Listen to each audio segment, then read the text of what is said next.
In this video, I've got a recording of a call that I had with Rob, who is a WP Eagle viewer. Rob's got an established site in the travel niche and he's created loads of content for that site. He's written it all himself. And during the call, I ask him loads of questions about creating content and he shares some really good tips and ideas and advice that I think you're going to find really useful when it comes to creating content for your website. This video is part of a series of videos all around creating content and all featuring WP Eagle viewers. You'll find them all in a playlist, a link to which has appeared up there. You'll also find a link in the description. Anyway, I think that's enough intro. Let's jump into the call. Roll the tape.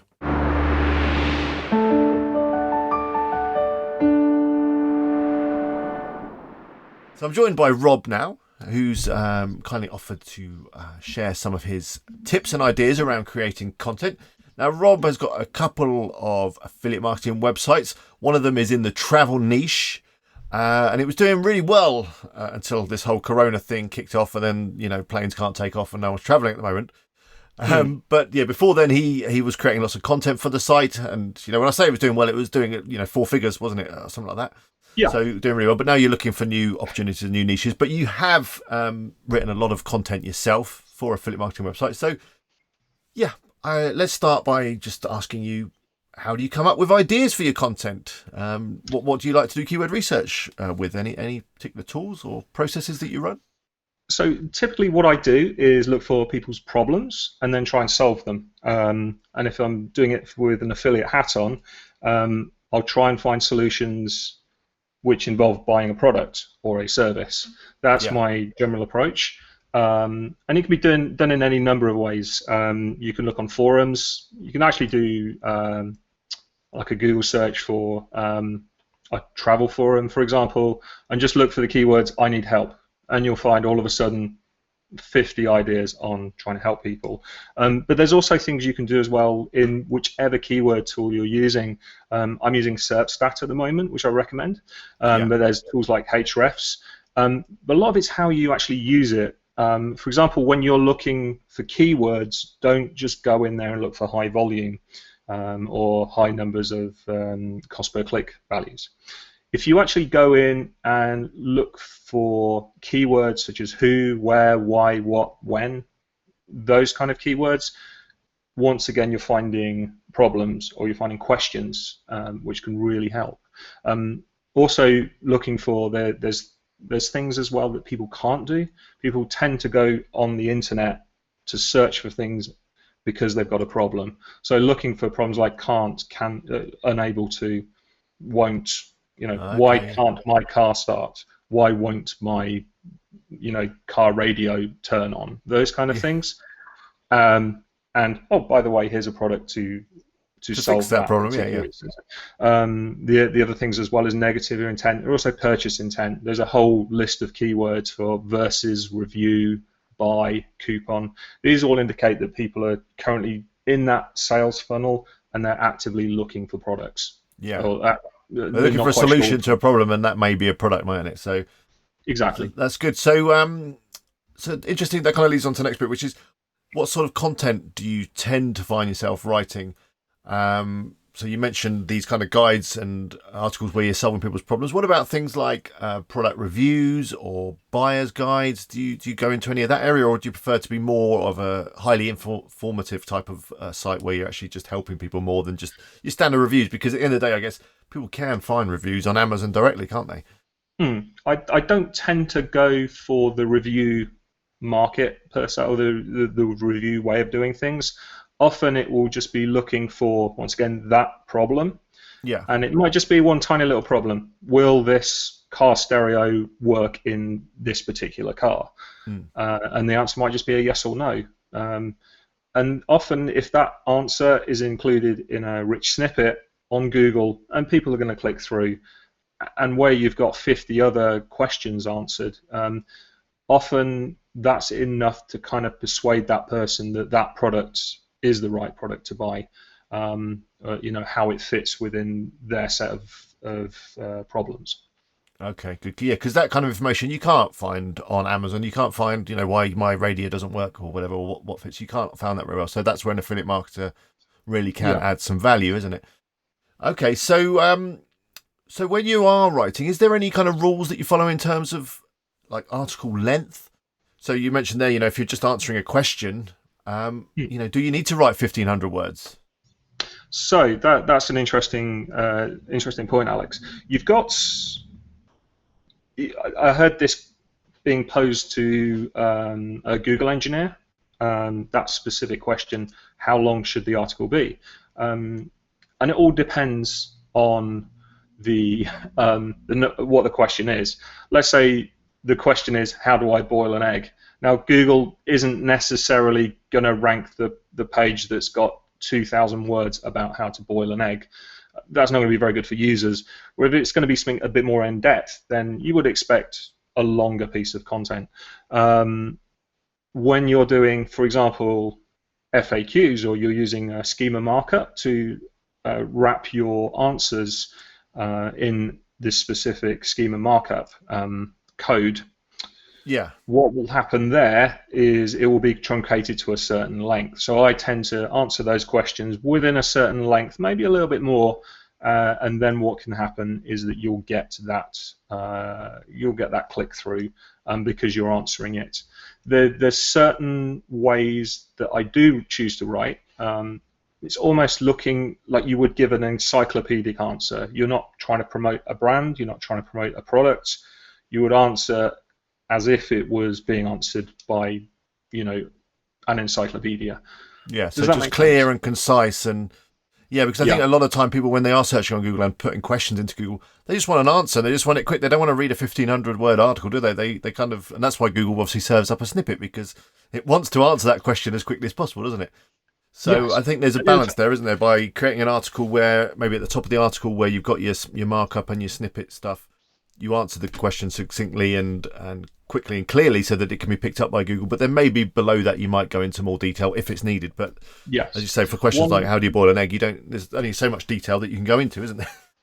Well, one word of a warning though, when you do it, what happened to me, which actually got me into a lot of trouble with Amazon, which might be useful for some of your audience. If you do link, if you wrap something in schema and then link to Amazon, I've had it before. Google went through a period, and I don't know if they still do it. They actually took the link to Amazon and displayed it in the Google rich snippets. And so you had an affiliate link on Google? Yes, in the Google search results, which was nice because my traffic and my earnings suddenly really shot up. But then I had, I won't find it now, but there was an email from Amazon coming through to say that they detected invalid click activity because all they saw was clicks coming from google.com with my tracking code in. And of course, they assume that that's PPC traffic, rightly so. And they don't. That's not allowed. Yeah. No, so I had to kind of phone them up and explain what it was, and they said, "Okay, you've got 7 days to get rid of it," which presented me with a challenge with a 10,000-page website to strip all affiliate links out of schema. So yeah, that was an interesting one, and that was really close to just getting my account terminated. Even though it was good for Amazon and it was good for Google as well. Someone searching for a solution, and rather than click to someone else's website and then over to Amazon, they're just getting that one-click results. But sadly, you know what they're like. Rules is rules. So yeah, rules is rules. Okay, so. Do you have a particular writing process that you go through, or do you have maybe a template or structure document that you've been using? I tend to look at it on a per case basis. So if I was doing a content about roof racks, those sets of questions that I would answer would be very different from a pet website, for example. But I'd also look at the purchase intent as well. It's very important to look at how someone, let's say you found a whole load of really good ideas with lots of volume around roof racks, and some of those questions might be relating to, a best review for the best roof rack for a Ford Focus, and that's going to be very different from a question or several questions about where do I store my Ford Focus roof rack, or how do I clean it, or where can I buy spares? Because one hand, they haven't actually bought that product yet, and another one, they might be already own it, maybe. Yeah. I've had numerous instances in my career where I've had these websites or specific pages on websites that have got really good traffic, but the intent is it's like they already own the product. I can't do anything with that traffic at all. So always resist the urge just to help people. No, I say that right. Always resist the urge to go after those impressions and clicks, because if people aren't buying afterwards, all you're doing is getting people to your site that aren't planning on doing anything. It can be good in the short term, but otherwise, you need to focus on the people that maybe are looking to buy rather than the people that are buying. I mean, I'm sure that traffic is valuable, but you need to, you can't try and sell them a roof box or whatever if they've already got one. But there might be something you can sell them a storage system, of course. There's definitely an opportunity. It's a lot harder. People are very fickle. They just want that answer right away. And unless your brand is absolutely killer and you've really nailed that, so they're going to come back because they recognize your URL in that search result, then really just focus on helping people with those specific problems. Ignore the traffic. I'd rather have 10 people on my website that I know are going to buy rather than 1 million, because believe me, it's going to cost me way more in server hosting and everything else, and also scratching my head looking at analytics, wondering why things aren't going right. So So you don't have a document as such that say maybe got like little blocks that says introduction, 200 words, main headings, subheadings, product table, YouTube video, whatever. So then you just kind of go through and fill in the blanks. No, nothing like that specifically. I would always look at it on a per case basis. Okay. But obviously we know from Google, from things that they've said, that things that appear at the top of the page are typically more likely to be the focus of the page. If you can solve their problem within that above the fold in the screen, without them having to scroll, then great, if it's compelling enough. One point to note is to put named anchors throughout your website. If you've got a 2,000 word document on your site, and Google wants to send people to that page, to a specific portion of it, if you put IDs in the headings or just broken up, it means that Google can do jump to links. So rather than just send someone to the top of the page, they can actually jump to the portion which is relevant. That's relatively easy to That's a good tip. Yeah, and with page builders like Elementor and stuff, it's very easy just to add an ID. There's a box there to do that. And I know a number of people are running things like a table of contents plugin again that will add those kind of anchors. Interestingly enough, you can actually, if you go to Google Search Console, you can actually just put a hash in the page URL filter, and it will tell you all the pages where Google has sent. Doing like one of those deeper internal jumpy type anchor links. So not just the page that people go to, but which specific portion. So it can actually help you. Let's say they're all going to the bottom of the page. You might want to go back and review that page and think, well, I should move it to the top a bit. Yeah, nearer the top, because that's obviously important. Yeah. Yeah. So that's one option to sort of bear in mind. Okay. So do you have any particular tools or anything that you use? I mean, you mentioned SERPstat to help you do your research. Do you have any writing tools? Say, for example, something like Grammarly, or are you just using your standard Microsoft Word to create? It's going to be tools like Microsoft Word, and also, I'll use Microsoft Word. There's a dictation tool in there that's very easy to use. Microsoft actually come out with a Grammarly alternative in the last week or so called Review, which is a plugin for all the browsers, but as well as Microsoft Word. So I tend to just do that, but also just focus. That's the key, just to switch off the internet and write when you are doing that. That tends to really help. So do you dictate or do you type? Tend to type. Yeah, but, okay. If it's conversational, then it's nice and easy. If you're doing a lot of content, then it's easier to dictate. Yeah. Is there any particular time that you do your writing? Is it first thing in the morning kind of activity, or is it late night, up all night burning the midnight oil or whatever, It's typing usually away? 2 hours before a deadline, probably. I don't know. It's. I'm not a morning person, but I do find just putting some headphones on, focusing in a non-internet setting. Well, if there's no research involved, I'll go away and focus in a non-internet Yeah. setting and Okay. just Yeah. type. I've had a couple of calls already today, and that's been a tip that's come up a few times. The focus, the avoiding distractions. I guess because if you're going to do research around an article, you can do all that first, and you can get all that down, and then you can close the browser down, get rid of the phone, put the headphones on, and just focus. Because yeah, a lot of people have said that if you get distracted by a notification on your phone or you check your email or whatever, then that's it. You can lose your thread, and you'll never finish that article. It's very important as well ergonomically how you work. I find on a sofa, if you've got the TV on as a distraction, absolutely terrible, just wipes you out completely. Yeah. Also, the size of the keyboard or an ergonomic keyboard can help. For me personally, I just find it's just having a nice big keyboard. You're not poking around on a tiny little notebook Mm. and so yeah, just make that as comfortable as possible, especially if you're churning out hundreds of pages. You want to be able to make that process as nice as possible. So yeah, Yeah, that's a good tip. the only other question, or the only other tip I'd give in that instance is just imagine your end user. Someone buying a box for their car, and just try and imagine who they are.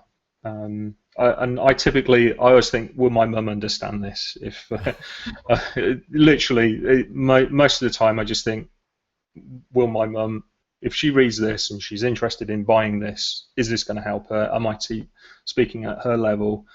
She's not very tech friendly, so yeah, that's my Wow, that's some great that's tips. my Any others, or is that it? That We'll go was for the mum friendly one, but there's plenty yeah, more. There's mum plenty more. friendly. Make yourself comfortable. Get a good keyboard, good mouse, good lighting. Don't sit on the sofa in front of the TV trying to write. That's not going to work.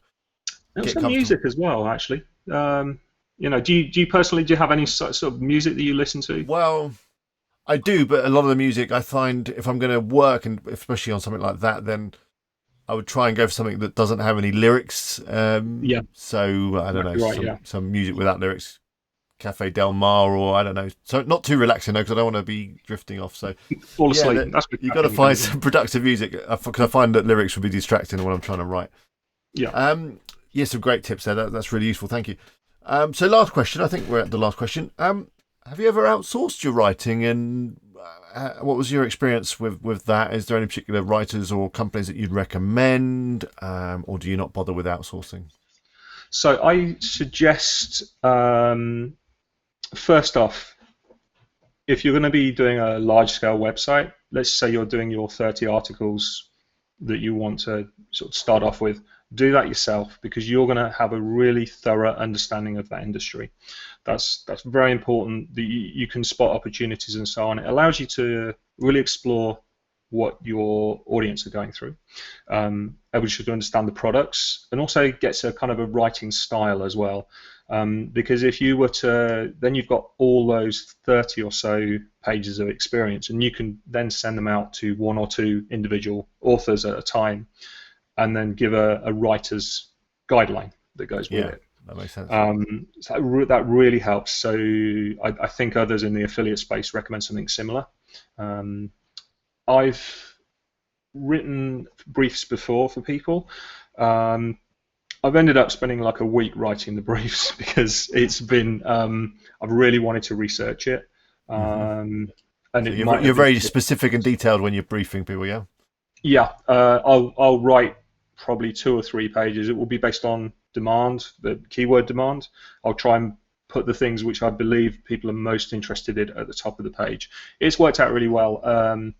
I paid an author, I think it was about £100 in England, and I knew them before. I'd worked with them in the past. I think I paid them £100, and that represented that one specific page that they did made me about 300 or 400 per month. Wow. Every month from just that. And at that point, even though it took me a week or so to create that brief, it forced me to really take that brief writing very, very seriously. So I do recommend, if you are going to outsource it, make sure you get it right, because it can be good if you want to create a really scalable business model, and you churn out hundreds of pages per month, and just by outsourcing them to other people, it's very important that you give them the correct instructions, and by doing that, just making a really detailed instruction. I remember your video that I saw a couple of weeks ago, I think, when you went live, and I can't remember what it was for. It was about soil type, I think. Yeah. And I asked online what was the brief for that, and I think you span round and read out a post-it note saying, please write about soil samples. Yeah.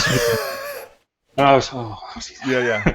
I'm surprised I got anything back, but yeah, that's generally how I've been lazy when it comes to briefing my writers, and literally saying, yeah, here's the topic, include some products from Amazon, off you go.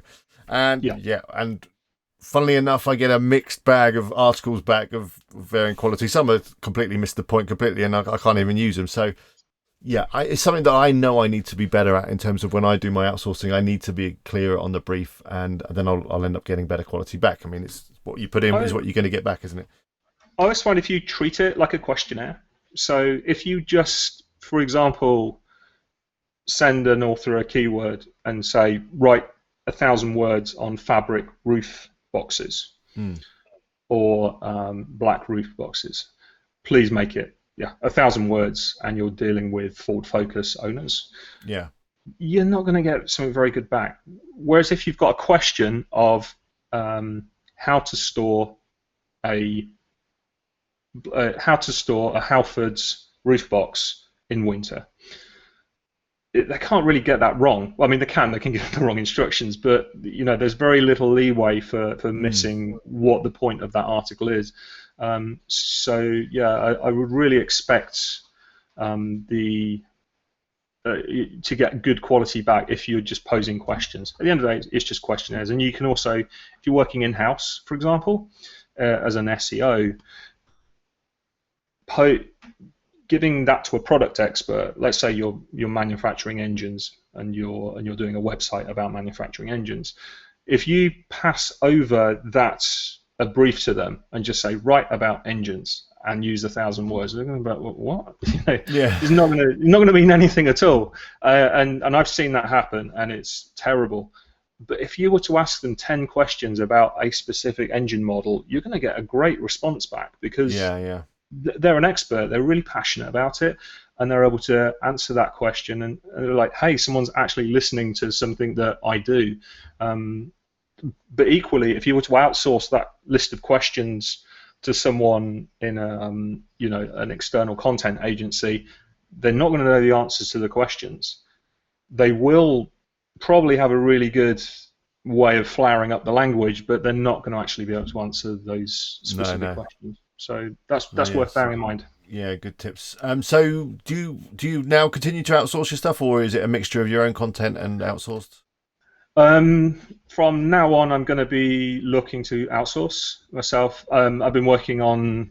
I've given you a kind of a brief of what I've been working on recently. You've got your own little thing. A tool that kind of creates briefs. So because I've been looking at improving that process, I'm going to be putting my money where my mouth is and outsourcing to authors and seeing what gets back. So yeah, that'd be good. I mean, we won't say any more on that because I think it's top secret at the moment, but stay tuned. There may be something from Rob coming really soon on outsourcing content and tools and things to help with that. Anyway, I think that's the end of my questions. Thanks very much for joining me. That's been really useful. Some great tips and ideas there, which I'm sure people are going to find useful.